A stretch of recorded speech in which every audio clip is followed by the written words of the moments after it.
அனைத்து சிகிச்சைகளுக்கும் ஒரே இடத்தில் multi speciality care Bharathi infinity மருத்துவமனை, வளர்நகர் பின்புறம், மதுரை திருச்சி 4 வழிசாலை, இழந்தைக்குளம், மதுரை. மேலும் தகவலுக்கு 0452353111.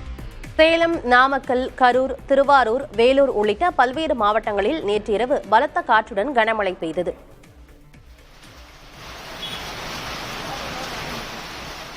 கரூர் மாவட்டம் குளித்தலையில் அரை மணி நேரத்திற்கும் மேலாக பலத்த சூறைக்காற்றுடன் கனமழை பெய்தது.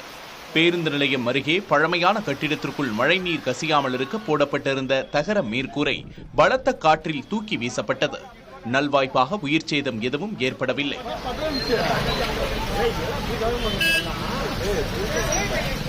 நாமக்கல் மாவட்டம் திருச்செங்கோடு மற்றும் அதன் சுற்றுவட்டார பகுதிகளில் பகலில் வெயில் சுட்டெரித்த நிலையில் இரவில் கனமழை பெய்தது. சுமார் 1 மணி நேரத்திற்கும் மேலாக பெய்த மழையால் சாலைகளில் தண்ணீர் பெருக்கெடுத்து ஓடியது. திருவாரூர் மாவட்டத்தில் நன்னிலம், குடவாசல், கொரடாச்சேரி, பேரளம் உள்ளிட்ட பகுதிகளில் பரவலாக மழை பொழிந்தது.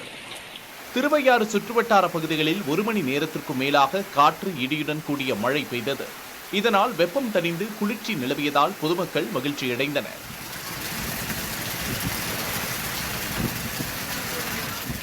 அரியலூர் மாவட்டத்தில் சில இடங்களில் மட்டும் இரவில் விட்டுவிட்டு மழை பெய்தது. இதனால் வெப்பம் தணிந்து குளிர்ச்சி நிலவியது.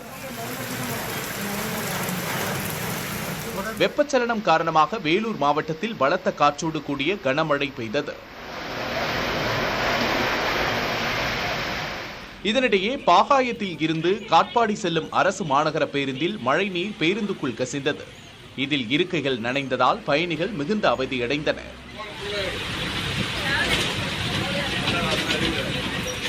திருச்சி மாவட்டம் துறையூர் மற்றும் அதன் சுற்றுவட்டார பகுதிகளான கிராம்பூர், செங்காட்டுப்பட்டி, சொரத்தூர், செல்லிப்பாளையம் உள்ளிட்ட பகுதிகளில் இடியுடன் கூடிய மழை பெய்தது.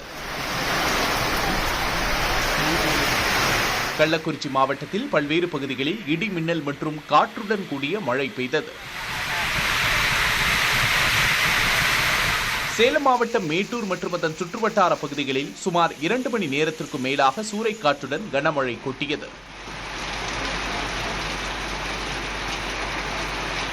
அனைத்து சிகிச்சைகளுக்கும் ஒரே இடத்தில் multi speciality care Bharathi infinity மருத்துவமனை, வளர்நகர் பின்புறம், மதுரை திருச்சி 4 வழிசாலை, இழந்தைக்குளம், மதுரை. மேலும் தகவலுக்கு 0452353111.